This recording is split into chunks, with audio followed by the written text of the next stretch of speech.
Президент США Дональд Трамп подписал указ о введении второго пакета санкций против России в связи с делом об отравлении бывшего офицера ГРУ Сергея Скрипаля и его дочери. Первый зампред Комитета Госдумы по международным делам Дмитрий Новиков заявил, что с РФ считаются из-за серьезного арсенала оружия, который остался со времен Советского Союза.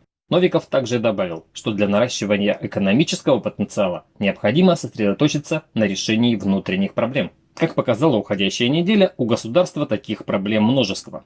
Это и зреющий Чернобыль на территории завода Усолье-Химпром в Иркутской области и горящие леса в Сибири.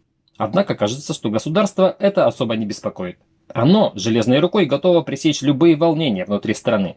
Наглядно это было показано во время подавления митинга оппозиции за честные выборы в Мосгордуму. В России, в отличие от Европы, своя демократия. У нас это слово означает «выбор власти властью», и чужие мнения по этому поводу никому не интересны. Как выяснилось, власть очень любит собак, при этом даже больше, чем людей. Лишь некоторые потенциально опасные породы собак попали в немилость государству и теперь должны выгуливаться в намордниках. Обнародование расположения камер на дорогах показало, что власть очень любит говорить, что все делает для народа. Однако в нужный час само провидение показывает, что его доброта не совсем искренняя. И это уже никого не удивляет.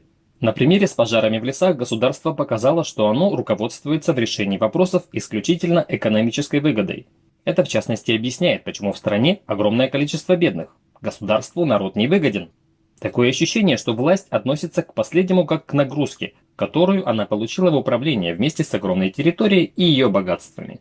Фонд по борьбе с коррупцией обнаружил у вице-премьера Москвы Натальи Сергуниной имущество на 6,5 миллиардов рублей.